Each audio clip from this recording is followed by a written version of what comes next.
दर्शकों, आप देखना शुरू कर चुके हैं बापू आता न्यूज नेटवर्क। इस वक्त हमारे साथ में जो कि जुड़ने जा रहे हैं भारतीय जनता पार्टी के जिला अध्यक्ष येसुलाल उपराड़े। और अभी महाराष्ट्र में विधानसभा चुनाव चल रहे हैं और विधानसभा चुनाव को लेकर कई सारी बातें जो कि आज रखी जाएंगी डिजिटल मीडिया के जरिए। और जो बात रखी जाएंगी वह है पूरे विधानसभा क्षेत्र के बारे में। उपराड़ी जी, सबसे पहले आपका चैनल में स्वागत है। क्या बताओगे उपराड़ी जी, अभी महाराष्ट्र में विधानसभा के चुनाव चल रहे हैं और आप एक भारतीय जनता पार्टी के जिला अध्यक्ष हो, सक्रिय नेता हो। देखो, अभी भारतीय जनता पार्टी यहाँ पर महायुति में चुनाव लड़ रही है और हम सकारात्मक मुद्दों को लेके जा रहे हैं, हम सच के मुद्दे को लेके जा रहे हैं। और जो विकास कार्य भारतीय जनता पार्टी ने इन दो ढाई साल 3 साल में किए हैं उसको लेकर के हम जनता के बीच में जा रहे हैं। हमारे पास में जो मुद्दे हैं वो जनता से किए गए जो एक्चुअल काम है। हम वादों के भरोसे हम चुनाव नहीं लड़ते, हम कामों के भरोसे चुनाव लड़ते हैं और हम सच्चाई के साथ में हम आगे बढ़ रहे हैं। जबकि हमारे जो विरोधी है कांग्रेस, वो झूठ नैरेटिव के सहारे का आगे बढ़ रही है। आपको मालूम है कि पिछले लोकसभा हुआ था, उन्होंने झूठ नैरेटिव फैलाया, संविधान बदलने वाला है, संविधान बदलने वाला है, ऐसा झूठ नैरेटिव फैला करके लोगों को डर दिखा करके कि आरक्षण बदलने वाला है, उन्होंने वोट लिए। और हमने अभी भी आप देखोगे तो कांग्रेस वाले झूठ नैरेटिव फैला रहे। हमने लाडली बहन योजना चालू किए, लाडली बहन के पैसे मिल रहे हैं। पहले लाडली बहन हमने डिक्लेयर किए तो यही कांग्रेस वाले और राष्ट्रवादी वाले कहते थे कि इसके पैसे आने वाले नहीं है। जब हमने पैसा देना चालू किए तो इन्होंने ये कहना चालू किए कि ये स्कीम बंद होने वाले हैं। इनके लोगों ने हाईकोर्ट में भी केस डाले कि ये योजना बंद होना चाहिए करके, लेकिन सरकार ने फिर भी इसका बजट का प्रावधान किया। अभी लोगों के सामने झूठ फैला रहे हैं ये योजना बंद होने वाली है। तो कांग्रेस झूठ का सहारा लेकर के वोट देती है, जबकि हम सच और विकास के कामों पर वोट लेते हैं। ये हमारा एजेंडा है। कहीं ना कहीं अगर देखा जाए तो लाडली बहन यह योजना मध्य प्रदेश से सीमित है और मध्य प्रदेश में यह योजना शुरू थी, अब महाराष्ट्र में लागू हुई। कहीं ना कहीं विपक्षी दल हमेशा निशाना तानते हुए रहता है कि आज तेल का रेट देखो, कई सारी चीजों का रेट देखो, महंगाई बढ़ गई और रेट बढ़ते जा रहे, हमारी पैसे हमें देते तो जा रहे, कहीं ना कहीं से निकाल रहे, ऐसी भी बातें आती है। नहीं, देखो, जो काम कांग्रेस को आज तक जमा नहीं, ये लाडली बहन योजना हो या कौन से भी दूसरे योजना हो जो सरकार ने जन कल्याण के लिए लाए हैं। हमने किसानों को 6,000 केंद्र से दिलवाते हैं, 6,000 राज्य सरकार से दिलाते हैं। ये काम कांग्रेस को नहीं जमा। कांग्रेस के जमाने में यूरिया घोटाला होता था, यूरिया खरीदी करने के लिए आते थे, यूरिया के दुकानों पर लंबी लंबी लाइन होती थी। मैं खुद एक किसान हूं और मैं किसानी कर रहा था, मैं बताता हूं कि हम यूरिया खरीदने आते थे तो पुलिस वाले हमको डंडे मारते थे। आज यूरिया का घोटाला बंद हो गया, किसानों को बढ़िया ये मिल रही है, 12,000 रुपए मिल रही है, धान को बोनस का डिक्लेरेशन हुआ है और वो किसानों के बीज बिल हमने माफ किए हैं।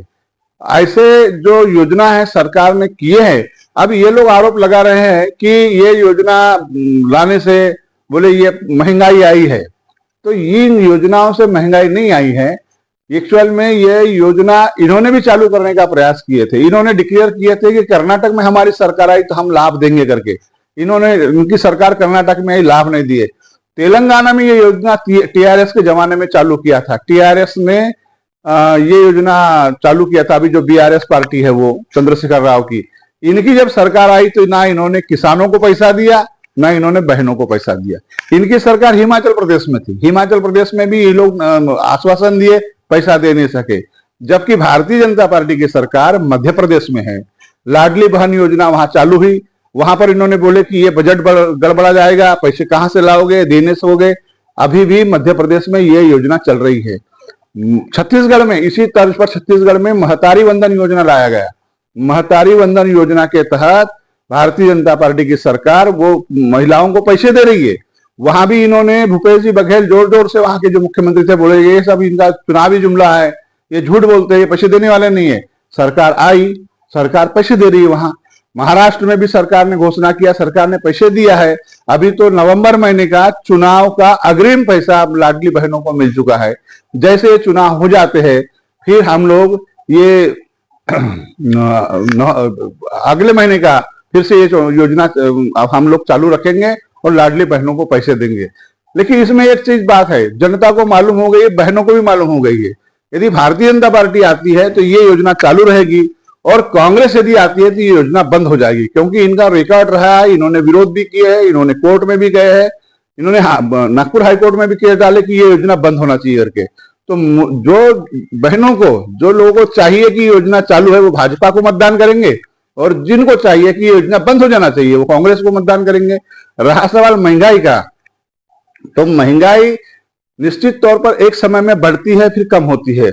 सब्जियों के रेट सीजन में सस्ते हो जाती है, ऑफ सीजन में बढ़ जाती है। तेल का रेट का कहोगे तो तेल का मैं बताता हूं कि भारत में सोयाबीन बहुत अधिक प्रमाण से होता है। सोयाबीन को भाव नहीं मिल रहा था, सोयाबीन के तेल को भाव नहीं मिल रहा था, तो हमारे देश विदेश से पाम ऑयल हम आयात करते हैं। तो पाम ऑयल महंगा, ये जो उसके कारण कंपटीशन में सोयाबीन तेल टिकता नहीं था, हमने पाम ऑयल पर 200 रुपए बढ़ाए थे इंपोर्ट ड्यूटी, ताकि सोयाबीन जो है सस्ते में बिके करके, और सोयाबीन की ज्यादा खपत हो करके। अब उसके ऊपर क्या है, यहाँ पर जो तंत्र है बीच के, वो तंत्र ने बराबर इंप्लीमेंट नहीं कर पाया, उसकी इंक्वायरी सरकार कर रही है। और सोयाबीन और इस देश की तेल तिलहन की उपलब्धि ज्यादा हो, उत्पन्न ज्यादा हो, लोगों को ज्यादा पैसा मिले, इस दृष्टिकोण से किया गया है। मैं समझता हूँ सरकार इस पर भी कंट्रोल करेगी।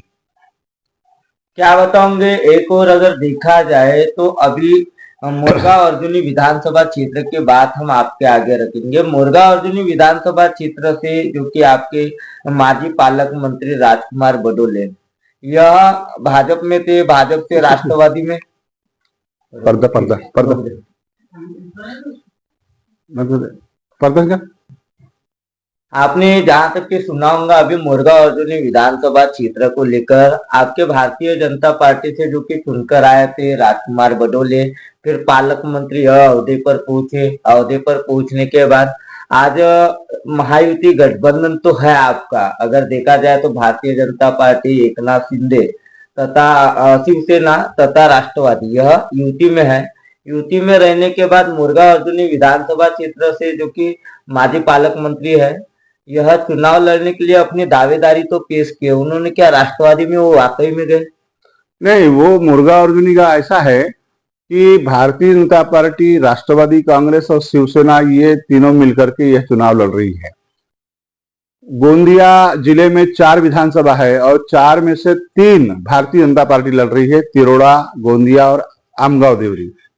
और चौथी विधानसभा है, ये पिछली दफा उनका रूलिंग विधायक होने के कारण राष्ट्रवादी कांग्रेस के, उन्होंने क्लेम किए।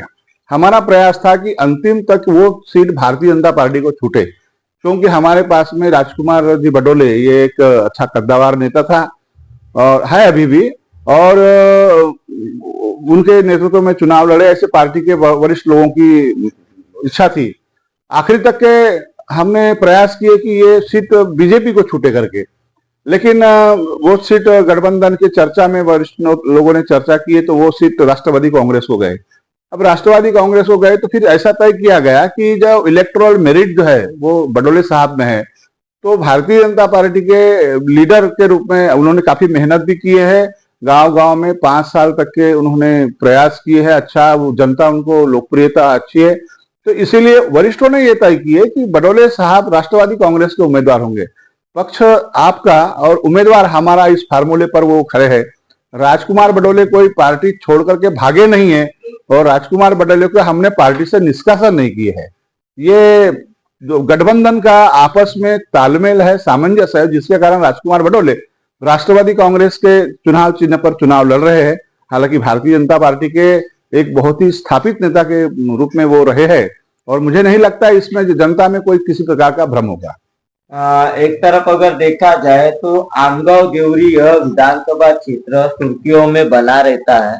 यह विधानसभा क्षेत्र में पिछले 5 वर्षों में विकास हुआ है क्या? कभी अगर देखा जाए तो यहाँ के जो सिटिंग एमएलए थे सहस्राम कुरोटे, यह हमेशा सरकार के ऊपर ही दावा करते थे कि हमारी सरकार नहीं है, 2.5 साल कोरोना काल की वजह से गए। जब भी हम अगर कामों के लिए प्रयास करते हैं तो भारतीय जनता पार्टी की सरकार रहने की वजह से हम विकास नहीं कर पाते। देखिए, वो अपनी नाकामी दूसरे के ऊपर थोपना, ये मौजूदा विधायक का काम रहा है। 5 साल में उनका कार्यकाल देखोगे तो पहले इसमें उनकी सरकार थी। पहले उद्धव जी मुख्यमंत्री थे, कांग्रेस, राष्ट्रवादी कांग्रेस और शिवसेना मिलकर के सरकार चला रहे थे।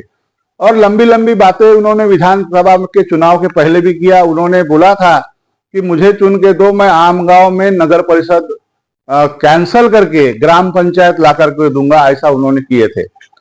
बाद में क्या हुआ कि वो उनकी सरकार में भी रहे, उन्होंने कुछ पहल नहीं किए, उन्होंने कोई चुनाव नहीं करवाए, ना ग्राम पंचायत लाए, ना नगर पंचायत लाए, ना नगर परिषद लाए। उसके बाद में विधायक का ड्यूटी होती है कि 5 साल अपने जनता के साथ में रहे, अपने लोगों के साथ में रहे। यहाँ की जनता चिल्लाते रह गई कि हमारे यहाँ विकास करो, हमारे को चुनाव करवाओ, लेकिन विधायक को अपने कामों से फुर्सत नहीं था। आज कांग्रेस के कार्यकर्ताओं के बीच में जाके पूछोगे कि विधायक का कार्यकाल कैसा रहा, मुझे लगता है कि कांग्रेस पार्टी इतनी बदतर हालत हो गई है उनकी, कांग्रेस पार्टी के अंदर इतना खराब उनका कार्यकाल रहा कि उनको उनकी शायद टिकट भी कट जाएगी, ऐसा मुझे लगता है। क्योंकि पूरे जनता को परेशान करके उन्होंने रखे थे और काम कुछ करते नहीं थे, ठेकेदारी करते थे और ठेकेदारों से पैसे वसूलना उसका काम था। नगर परिषद के बारे में मैं जो बता रहा था आपको कि यहाँ पर नगर परिषद का हमने, भारतीय जनता पार्टी की बाद में सरकार आई, हमने अपने नेताओं के समक्ष ये मुद्दा रखे कि आम गांव में पिछले 10 सालों से चुनाव नहीं हुए हैं। यहाँ नगर परिषद का बोर्ड लगा हुआ है, नगर परिषद करके सरकार यहाँ से टैक्स वसूल कर रही है, तो यहाँ चुनाव कराया जाए। पिछले लोकसभा चुनाव में देवेंद्र जी फडणवीस महाराष्ट्र के उप मुख्यमंत्री यहाँ पर आए थे। हमारे कुछ साथियों ने उनको निवेदन दिए और निवेदन देके बोले कि यहाँ कैसे भी जल्दी चुनाव कराया जाए। उस वक्त देवेंद्र जी फडणवीस ने इन्होंने हमको आश्वासन दिए कि मैं जल्द ही इसके ऊपर पहल करूंगा और चुनाव हो, इसके लिए मैं इसका कोशिश करूंगा।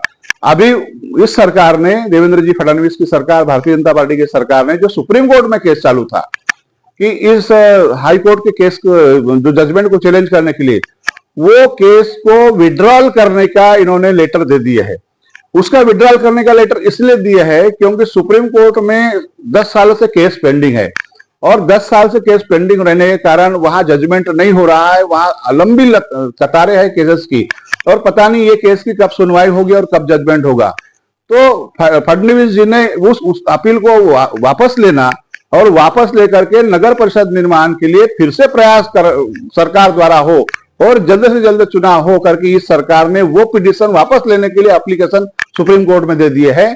मैं इस सरकार को धन्यवाद देता हूं कि आमगांव ग्रामवासी जो 8 गांव है, वो 8 गांव के लोगों के साथ में आपने न्याय किए हैं और आप जल्द ही इसके ऊपर आगे बढ़ेंगे और यहाँ चुनाव होगा और उसका विकास होगा। एक तरफ अगर देखा जाए तो गोंदिया विधानसभा क्षेत्र की बात कहेंगे।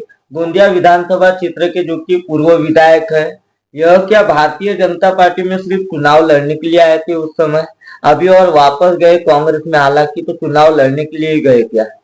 नहीं, देखिए, पूर्व जो विधायक है कांग्रेस से बीजेपी में आए थे, वो एक्चुअल में भारतीय जनता पार्टी में उस वक्त आए थे, क्या उसका समीकरण था मुझे मालूम नहीं, क्या इरादा था उनके ये भी मुझे मालूम नहीं, लेकिन वो भारतीय जनता पार्टी में आ गए।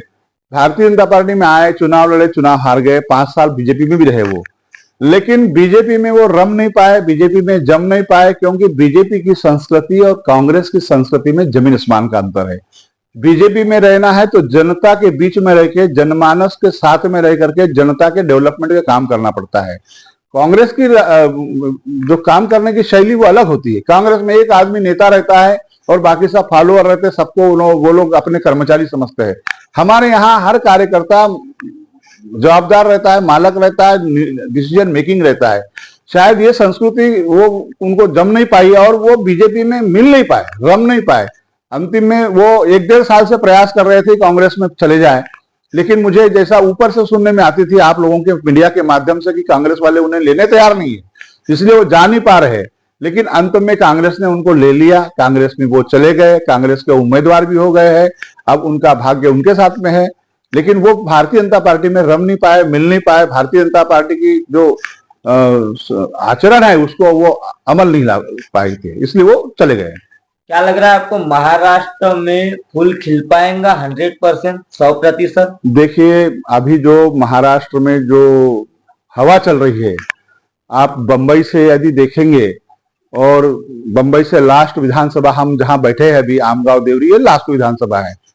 हालांकि आंकड़ों की दृष्टि से ये 66 है, लेकिन लंबाई की दृष्टि से ये देखा जाए तो कुलाबा जो अंतिम छोर पर उधर है पश्चिम में, और पूर्व में ये आमगांव देवरी है जो छत्तीसगढ़ के बॉर्डर से।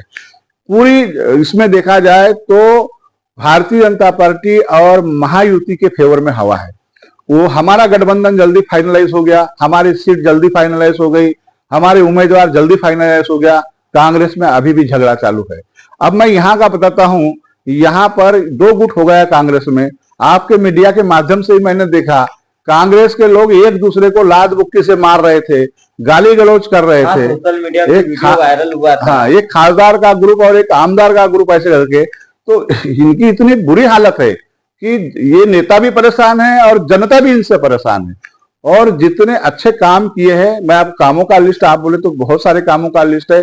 बूढ़ों से लेके, जवान से लेके, महिलाओं से लेके, किसान से लेके, युवाओं से लेके, हर आदमी के, हर वर्ग के लिए, हर समाज के लिए ये इस सरकार ने काम किया है।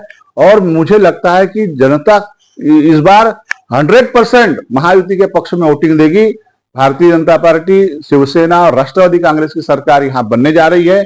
मीडिया भी इसको खूब उछाल रही है, और मैं मीडिया का भी धन्यवाद देता हूं कि हमको काफी मदद मीडिया के माध्यम से मिली है, और यहाँ 100% सरकार आने वाली है। क्या लग रहा है आपको, गोंदिया विधानसभा क्षेत्र अभी सुर्खियों में बना है, वहाँ कहीं ना कहीं भारतीय जनता पार्टी के उम्मीदवार नाराज है, ऐसी चर्चाएं चल रही है। तिरोड़ा गोरेगांव विधानसभा क्षेत्र के कुछ उम्मीदवार थे जिन्होंने अपने दावेदारी भारतीय जनता पार्टी की ओर से जो मांगे थे, उन्होंने नाराजगी देखने में आई, ऐसी भी बातें चल रही है।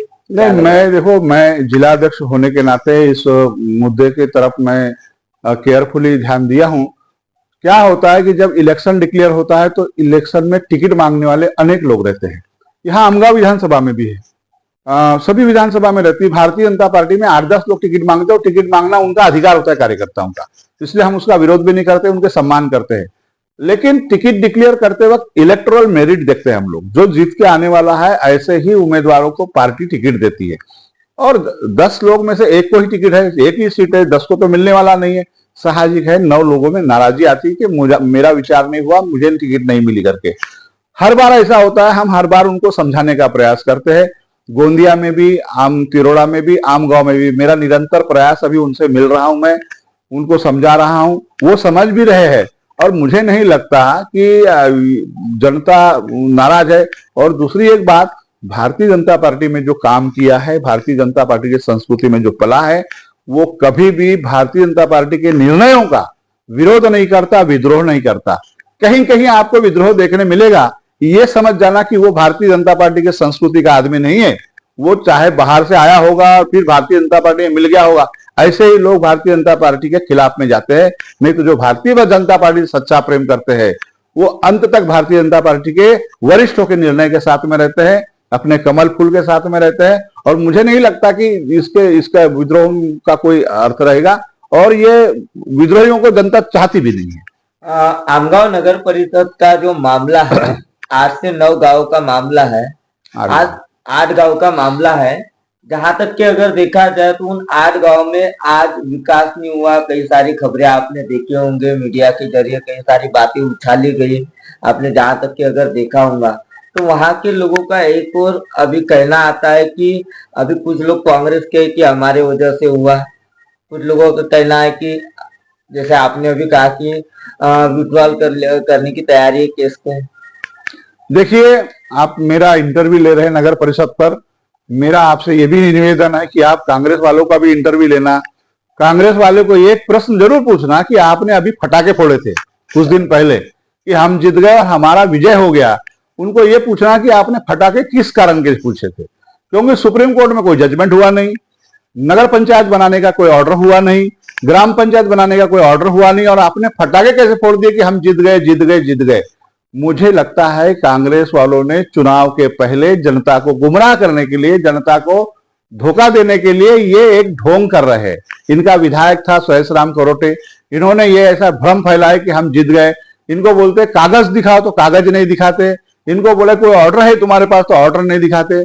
मैं आपको बताता हूं, यहाँ नगर परिषद ही होगा, इनका विधायक बोलता है यहाँ ग्राम पंचायत होगा, कभी बोलता है नगर पंचायत, उनको अभ्यास ही नहीं है। मैं आपको संक्षिप्त में बताता हूं ताकि ये जनता को मालूम हो। यहाँ पर जब पहला एक्ट आया था महाराष्ट्र गवर्नमेंट की तरफ से, वो एक्ट में ये तय किया गया था कि तहसील मुख्यालय में ग्राम पंचायत कैंसिल करके नगर पंचायत बनाया जाए। ये पहला एक्ट है। तो गवर्नमेंट के एक्ट के अनुसार ग्राम पंचायत कैंसिल हो गया। उसके बाद में यहाँ की जो सरपंच थी पद्माताई चुटे, ये कोर्ट में गई, हाई कोर्ट में। उन्होंने कहा कि आमगांव, बनगांव, रिसामा, पदमपुर, बिरसी, कुम्हारटोली और किड़ंगी पार, माली, ये 8 गांव एक दूसरे से लगे हुए हैं। इनकी जनसंख्या 25,000 से ज्यादा है। यहाँ पर गैर कृषि आधारित जो रोजगार है वो 35% से ज्यादा है, इसलिए इसको नगर परिषद बनाया जाए। कोर्ट ने पद्माताई चुटे का जो पिटीशन है उसका विचार किया, सब ऑब्जेक्शन भी देखा उन्होंने, और वो पिटीशन मंजूर किया। मंजूर करने के बाद में कोर्ट ने नगर पंचायत जो सरकार ने बनाया था वो कैंसिल किया और सरकार को ये आदेश दिया कि आप नगर परिषद बनाने के लिए आगे का कदम उठाए। उस जजमेंट के हिसाब से महाराष्ट्र सरकार ने नगर परिषद बनाने का कदम उठाया और महाराष्ट्र सरकार ने प्रोसीजर चालू किया। यहाँ किसानों से भी ऑब्जेक्शन बुलाए, उसको डिसाइड किया कलेक्टर साहब ने। यहाँ पर 8 ग्राम पंचायत के प्रस्ताव बुलाए, पंचायत समिति के प्रस्ताव बुलाए, जिला परिषद के प्रस्ताव बुलाए। सभी प्रस्ताव का विचार करने के बाद में नगर परिषद का निर्माण इन्होंने किए। लेकिन कांग्रेस वाले को विकास चाहिए नहीं था। उनको ऐसा लगता था कि नगर परिषद बनाने के बाद ये 8 गांव के कांग्रेसी नेता जिला परिषद में चुनाव नहीं लड़ सकते, जिले का नेतागिरी इनकी खत्म हो जाएगी। निजी स्वार्थ के लिए इन्होंने पिटीशन डलवाए इनके कांग्रेस के नेताओं के माध्यम से, और पिटीशन डाल करके इन्होंने कहा कि ये नगर परिषद गलत है करके। अब उस जजमेंट में, वो तीरथ एटरे विरुद्ध स्टेट ऑफ महाराष्ट्र करके जजमेंट है, सेकंड वाली जो जजमेंट आई, उसमें कोर्ट ने ये अंडरलाइन करके बोला है कि पहले की जो जजमेंट है पद्मा चुटे की वो फाइनल है, किसी ने उसको चैलेंज नहीं किया, अपील नहीं किया। तो इस जजमेंट में ये बोला गया है कि किसानों का ऑब्जेक्शन सरकार ने बरोबर सुना नहीं और उसको डिसाइड नहीं किया। तो उसमें इतना ही है कि किसानों के ऑब्जेक्शन पहले सुनकर के डिसाइड करो और नगर परिषद बनाने की प्रक्रिया फिर से फ्रेश चालू करो। तो ये तीरथ एटरे की जजमेंट के हिसाब से फिर से नगर परिषद बनाने की प्रक्रिया सरकार को आरंभ करना पड़ेगा। लेकिन यहां मैं आपको बता देता हूं, यहां ना ग्राम पंचायत बनने वाली है, ना यहां नगर पंचायत बनने वाली है, यहां नगर परिषद ही बनने वाली है। और जनता यहाँ की नगर परिषद ही मांग कर रही है। मैं उसको कारण बताता हूं, इस क्षेत्र में एक भी स्टेडियम नहीं है, बच्चे खेल नहीं सकते। बच्चे को दौड़ लगाना है तो रोड के बगल से दौड़ लगाते हैं, आते जाते वाहनों का डर रहता है। यहाँ पर पुलिस के लिए अपॉइंटमेंट, इंस्पेक्टर के लिए अपॉइंटमेंट यहाँ के क्षेत्र के बच्चों का नहीं हो रहा है। यहाँ अच्छा अस्पताल नहीं है, यहाँ अस्पतालों में, सरकारी अस्पताल में वेंटिलेटर न होने के कारण कई लोग गोंदिया जाते जाते मर जाते हैं। नगर परिषद आएगा तो वेल इक्विप्ड वेंटिलेटर वाला हॉस्पिटल यहाँ बनेगा। नगर परिषद आ जाएगा तो यहाँ बहुत बड़ा खेलने का स्टेडियम बनेगा, और नगर परिषद आया तो यहाँ पर फायर ब्रिगेड की सुविधा होगी। मैंने अपने कई बार बोला हूं लोगों को कि आमगांव में जब भी आग लगती है, यहाँ फायर ब्रिगेड नहीं रहने से गोंदिया से बुलाना पड़ता है, लांजी से बुलाना पड़ता है। 1 घंटा लगता है फायर ब्रिगेड को आने के लिए, तब तक कि उसका मकान जल जाता है। मैंने आंखों से अपने कुछ व्यापारी बंधुओं का जलते देखा है दुकान। एक लिल्हारे करके था, लिल्हारे इलेक्ट्रिकल्स, उसमें आग लगी थी। मैं स्वयं गया, हम नहीं बुझा सके, हमने फायर ब्रिगेड बुलाया। 2-3 फायर ब्रिगेड बाहर से आया, पर 1 घंटे बाद में आया। उस आदमी का 2 करोड़ से 3 करोड़ रुपए का नुकसान हो गया और हम उसको बचा नहीं सके। यदि नगर परिषद पहले से रहता और फायर ब्रिगेड रहता तो शायद हम वो नुकसान को बचा सकते हैं। तो जनता चाहती है यहाँ नगर परिषद हो करके, लेकिन कांग्रेस के नेता चाहते हैं कि नगर परिषद न हो, ग्राम पंचायत हो, हमारी नेतागिरी फलते फूलते रहे और जनता अंधकार में रहे। मैं चाहता हूं, मैं जब तक के हूं, मैं नगर परिषद बनाऊंगा, जनता को न्याय दूंगा। हमारी उम्र तो जा रही है, हमारे बच्चों के लिए एक सुंदर और अच्छा और डेवलप्ड आमगांव हम बनाकर देंगे। ये भारतीय जनता पार्टी का वादा है। आम जनता से क्या अपील करना चाहोगे? मैं जनता से ये अपील करूंगा कि आप देखें और आपके फायदे का, आपके बच्चों के फायदे का कौन सी पार्टी है। मैं ये नहीं कहता कि मेरे कहने से आप वोट दो। आप देखिए काम करने वाली कौन सरकार है, काम न कर आश्वासन देने वाली कौन सरकार है, सच्ची के साथ में कौन है और झूठ के साथ में कौन है। झूठ का सहारा लेके आप एक बार पब्लिक को चुतिया बना सकते हो। एक हमने बचपन में कहानी सुनाते, लांडगा आला रे आला करके चिल्लाता था, वो लोग दौड़ते थे सच में लांडगा आ गया करके। बाद में एक बार सचमुच में लांडगा आ गया, खा गया, कोई नहीं दौड़े। इस तरह से कांग्रेस ने झूठ बताया कि ये संविधान बदल रहे, आरक्षण बदल रहे, लोगों ने वोट दे दिए। बार बार आप झूठ बोलोगे तो जनता कभी उस पर विश्वास नहीं करती। हमारी कथनी और करनी एक है। हमने करके दिखाए, हमने लाडली बहन लाके दिखाए, हमने विश्वकर्मा योजना लाके दिखाए, जो आज तक के ओबीसी के बारे में किसी ने विचार नहीं किया था, हमने वो लाके दिखाए। और हमने किसानों को 6-12 हजार रुपए देके बैठाए। हमने 5 साल का इलेक्ट्रिक बिल फ्री किए किसानों का। ये लोग कभी साल भर का, कभी थकेत करते थे, हमने ये इलेक्ट्रिक बिल माफ, और सामने 5 साल तक आपको बिल नहीं आने वाला है, 0 बिल आएगा आपको। ये घोषणा ये सरकार ने की है और उसको इंप्लीमेंट कर रहे हैं। हमारे वादे में सच्चाई है, इसलिए जनता से यही कहूंगा, तो जो आपके लिए काम करता है, जो आपको मदद करता है आपके। और एक चीज बताना चाहता हूं मैं आपको, अभी तक लड़का लड़की अपन पढ़ाते थे, लड़का लड़की को पढ़ाने के लिए हायर एजुकेशन में बहुत पैसे लगते थे। मैं 2 बेटियां डॉक्टर है, मैं आपको बताता हूं, BA MS MBBS और BHMS डिग्री करना है तो MBBS के लिए 8 लाख रुपए फीस देना पड़ता है, नंबर 1 में। नंबर 2 में नहीं। BA MS के लिए करीब 2,70,000 रुपए फीस देना पड़ता है, और BHMS के लिए 1,80,000 रुपए पर ईयर फीस देना पड़ता है। हमारे यहाँ के लोगों के लिए पास पैसे नहीं है, गरीब लोग पढ़ा नहीं सकते थे, और पढ़ाना भी है तो लड़कों को पढ़ाते थे कि लड़कियां बोले शादी होकर दूसरे यहाँ जाएगी, हमारे यहाँ तो रहने वाली नहीं है। अभी महाराष्ट्र सरकार ने ये योजना ला के गए, लड़कियों को उच्च शिक्षण में फ्री एजुकेशन। अब आप अपनी लड़की को MBBS में भी एडमिशन करोगे तो 8 लाख रुपया, यदि आपके प्राइवेट कॉलेज में नंबर लग गया, वो पैसा सरकार भरने वाली है। आप BHMS BAMS और अब लड़कियों को डॉक्टर बनाना, इंजीनियर बनाना, कोई पैसा आपको देने की जरूरत नहीं है। दूसरी बात, उनके लिए हॉस्टल की सुविधा की है, रहना फ्री, खाना फ्री। पहले प्रॉब्लम था, पहले ओबीसी में तो आपको कुछ नहीं मिलता था, SC ST के लिए हॉस्टल था, इस सरकार ने ओबीसी के लिए भी हॉस्टल किए। इतना ही नहीं, ब्राह्मण समाज का होगा, राजपूत समाज का होगा, जो ओबीसी नहीं है उसके लड़के कहां जाएंगे, ओबीसी के लिए तो हॉस्टल हो गया, तो उनके लिए 2.5 लाख, जो ये EWS जो बोलते हैं, इकोनॉमिकल वीकर सेक्शन, 8 लाख तक के यदि उनका उत्पन्न 8 के कम है तो ऐसे बच्चों को भी सरकार हॉस्टल मुहैया कराएगी। उनको हॉस्टल नहीं मिला उस विद्यार्थियों को, तो सरकार उनके अकाउंट में वो उतना पैसा मंथली भेजने वाला है। इसका GR निकल चुका है, आप GR चेक कर सकते हो, और उसको पढ़ाने की एजुकेशन है। तो ये सरकार पूरा विद्यार्थियों का डेवलपमेंट, किसानों का डेवलपमेंट, महिलाओं का डेवलपमेंट, ये सारा युवाओं का डेवलपमेंट। अभी युवा कौशल योजना किए है, अभी उसको जो 8,000 10,000 12,000 जो दे रहे हैं, आपको मालूम है, मैं ज्यादा बताता नहीं, सभी सर्वांगीण रूप से ये विकास कर रही है। मुझे लगता है इतना कुछ करने के बाद में जनता 100% भारतीय जनता पार्टी को वोट देगी और उसके फेवर में ही निर्णय देगी, मुझे पूर्ण विश्वास है। तो दर्शकों, हमारे साथ में भारतीय जनता पार्टी के वरिष्ठ नेता येसुलाल उपराड़े जुड़े हुए थे, और इन्होंने जो कि भारतीय जनता पार्टी के कई सारे विचार आपके आगे रखे हैं। कांग्रेस हर समय निशाना तानने का काम क्यों करती है, कांग्रेस पक्ष के कुछ जो नेतागण हैं वह सिर्फ भारतीय जनता पार्टी को बदनाम करने का प्रयास करते रहते हैं। जैसे कि आपने पिछले लोकसभा इलेक्शन में देखा होगा कि संविधान बदल रहा है, संविधान बदल रहा है, यह अफवाह फैलाकर उन्होंने जुमलेबाज कर लोकसभा में वोट बटोरे, लेकिन इस बार ऐसा नहीं होगा। तो दर्शकों, बहुत ही जल्द मिलेंगे गोंदिया से देवेंद्र दमाहे। नमस्कार।